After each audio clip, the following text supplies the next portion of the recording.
Hello everyone, welcome to our YouTube channel.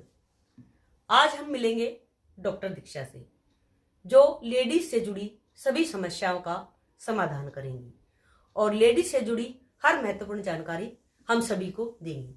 तो आइए मिलते हैं डॉक्टर दीक्षा से। तो वेलकम डॉक्टर दीक्षा, आपका हमारे यूट्यूब चैनल पर मेरी तरफ से भी और हमारे प्यारे दर्शकों की तरफ से भी।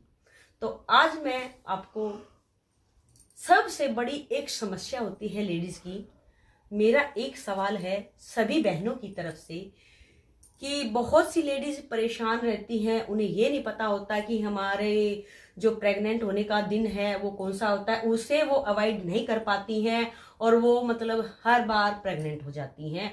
तो ये इतनी बड़ी समस्या है कि इसका समाधान आज इस वीडियो के माध्यम से हम सभी दर्शकों को, सभी बहनों को दीजिएगा। प्लीज आपसे रिक्वेस्ट है।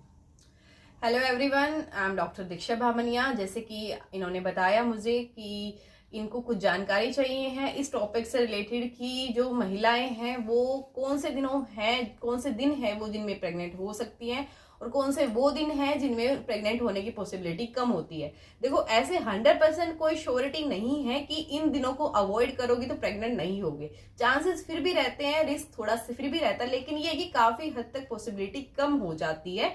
तो इस मेथड को बोलते हैं कैलेंडर मेथड। तो कैलेंडर मेथड का मतलब ये है कि आपको आपकी साइकिल का सबसे पहले पता होना चाहिए कि कितने दिनों की आपकी साइकिल है, और उस बेसिस पे, साइकिल के बेसिस पे आपको ये पता होना चाहिए कि आपका फर्टिलाइजेशन डे कौन सा है।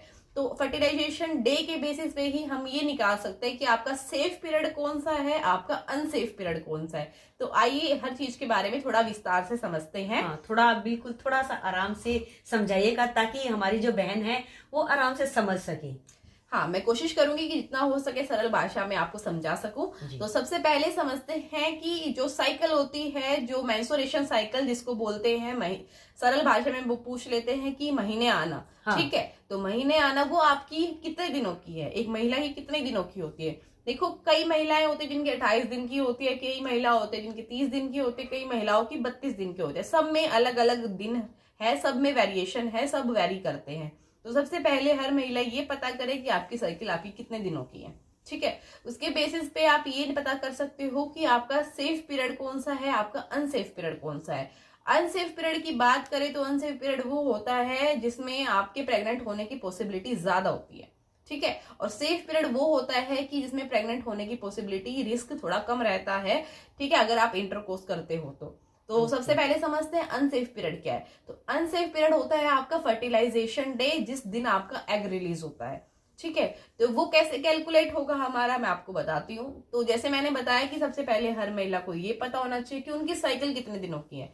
अगर वो 28 दिन की है तो आपका जो फर्टिलाइजेशन डे होगा वो होगा 14वां दिन। ठीक है, अच्छा, जैसे मान लो आप बता रहे हो कि साइकिल 28 दिन की होनी चाहिए, तो उस हिसाब, जैसे मान लो 28 दिन की है तो वो कैसे निकाले? जैसे अब जैसे आपका पीरियड आया है वो, और फिर जो आपका बैक पीरियड है वो, उसको कैलकुलेट करके वैसे कैसे देखा जाएगा, वो थोड़ा विस्तार से बताइए। मैं आपको बताती हूँ। जैसे सपोज करो कि अभी आज कौन सा दिन चल रहा है, आज चल रहा है कितनी तारीख है, 16 तारीख। तो 16 तारीख को किसी महिला के महीने आए हैं। ठीक है, हाँ। तो 16 तारीख किसी महिला के महीने आए, तो सबसे पहले उसे ये पता होना चाहिए कि उसके आखिरी महीने में उसकी महीने कब आए थे, लास्ट में भी। हाँ, तो अगर लास्ट में भी उसके महीने, आखिरी महीने में भी उसके महीने 16 तारीख को ही आए तो कितने दिन की साइकिल होगी? 30 दिन की। अच्छा, 16 हाँ, अगर 16 को आ रहे हैं तो 30 दिन की साइकिल होगी। ठीक है, अगर 16 की जगह इस महीने मानो 16 को आए हैं और पिछले महीने उसके आए थे 18 तारीख को। अच्छा। 18 तारीख को या 19 तारीख को, तो लगभग साइकिल होगी उसके 28 दिनों की। अच्छा। तो पहले तो ये पता करो कि इस महीने कब आए हैं और पिछले महीने कब आए थे। तो उससे थोड़ा अंदाजा लगा सकते हैं हम कि आपकी जो साइकिल है वो 28 दिनों की है या वो 30 दिनों की। अच्छा, मुझे एक इसी सवाल के अंदर एक सवाल और है कि मतलब हम ये कैसे पता चलेगा कि हमारी 28 दिन की ही साइकिल है, या भाई मतलब हर बार 28 की होती है, या कभी घट बढ़ भी सकती है? हाँ, घट बढ़ सकती है। तो एक अंदाजा लगा सकते हो कि आप मतलब 2-3 महीने, 2-3 बार, एक बार थोड़ा अंदाजा लगाओ। 2-3 महीने आप कैलकुलेट करके रखो कि पिछले महीने आपको डेट याद रखनी पड़ेगी। देखो, हाँ। अगर आप थोड़े पढ़े लिखे हो, देखो जो लोग अनपढ़ है उनका हम कुछ नहीं कह सकते, उनको तो किसी भी चीज के बारे में कुछ पता ही नहीं है। ठीक है, तो जो लोग थोड़े पढ़े लिखे हैं तो इतना तो याद रख ही सकते हैं कि उनको महीने कब आ रहे हैं। ठीक है, कौन सी तारीख को आ रहे हैं। तो पिछले 2-3 महीने का एक एवरेज सा निकाल के थोड़ा आइडिया लग जाता है कि आपकी साइकिल कितने दिनों की है, 28 दिनों की है, 30 दिनों की है। जी जी। ऐसा कोई ये श्योर नहीं है कि हाँ 28 दिन आ रहे हैं तो 28 ही दिन आएंगे, तो प्लस माइनस रहता है। हाँ, थोड़ा बहुत तो प्लस माइनस रहता है, लेकिन एक एवरेज सा होता है कि हाँ 28-29 दिन के आसपास। तो उसके हिसाब से हम अपनी साइकिल निकालें। उस हिसाब से आप अपने पिछले 2-3 महीनों को देख के आइडिया लगा जाएगा कि आपकी साइकिल कितने दिनों की है, 28 दिन की है या 30 दिन की है या 32 दिन की है। Okay okay okay okay okay, चलो तो फिर उस हिसाब से हम मतलब अवॉइड करें। हाँ, तो जैसे कि मैंने बताया कि साइकिल से आपको अंदाजा लग जाएगा कि आपका फर्टिलाइजेशन डे कौन सा है। मतलब अगर 28 दिन की साइकिल है तो 14वां दिन होगा फर्टिलाइजेशन डे। अगर 30 दिन की साइकिल है तो 30 में से हम 14 माइनस करेंगे तो होगा 16वां दिन। तो 16वां दिन होगा आपका फर्टिलाइजेशन डे, ठीक है। तो उन दिनों को आपको अवॉइड करना है। नॉर्मली हम एक मेडिकल लैंग्वेज में, हम मेडिकल बुक्स में हम पढ़ते हैं, वो क्या होता है कि हम ये मान के चलते हैं कि अगर 30 दिन की साइकिल है, 30 दिन की साइकिल है तो डे 11 से डे 20 को हम ऑलमोस्ट पूरे 10 दिनों को अनसेफ मान के चलते हैं। अच्छा, ठीक है, क्योंकि हमारा जो मेल के जो वो मेल स्पर्म होता है, वो हमारी जो फीमेल बॉडी है उसमें 3 से 5 दिन तक वो सरवाइव कर सकता है। हाँ, सरवाइव ठीक कर है, सकता है। जो फीमेल का एग है वो तो 24 घंटे ही रहता हाँ, है, वो तो... लेकिन जो हमारा जो फीमेल का स्पर्म है वो 3 से 5 दिन तक फीमेल की बॉडी में रह सकता है। तो इसीलिए हम सपोज करो एग रिलीज होता है 14 तारीख को और किसी महिला ने इंटरकोर्स किया है 11 तारीख को जी, ठीक है जी, तो फिर भी वो स्पर्म तो बॉडी में रहा ना 3-4 दिन, तो प्रेग्नेंट होने की पॉसिबिलिटी है। तो एग से स्पर्म जाके टकराएगा तो प्रेगनेंसी।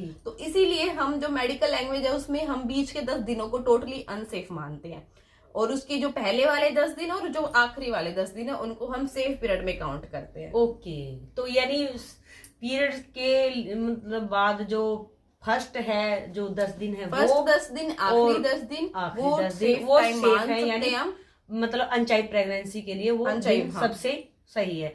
तो उम्मीद करती हूँ आप सभी को समझ में आ गया होगा। डॉक्टर दीक्षा ने आप सभी बहनों की कंफ्यूजन दूर कर दी है।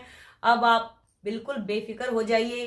कोशिश की है हमने आप सभी के सवालों का आंसर अच्छे से देने की, समझाने की। डॉक्टर दीक्षा ने बड़े ही अच्छे से आप सभी के आंसर का जवाब दिया, क्वेश्चनों का जवाब दिया है। तो उम्मीद करती हूँ आपको समझ में आ गया होगा। अगर आपकी कोई भी लेडीज से जुड़ी समस्या है तो आप कमेंट करके हमें जरूर बताइए। आप हमसे कुछ भी सवाल पूछ सकते हैं। उन सभी के लिए हमारे पास डॉक्टर दीक्षा हैं और हमारे डॉक्टर दीक्षा आप सभी की परेशानियों को दूर करेंगे। तो उम्मीद करती हूँ आपको ये जानकारी अच्छी लगी होगी।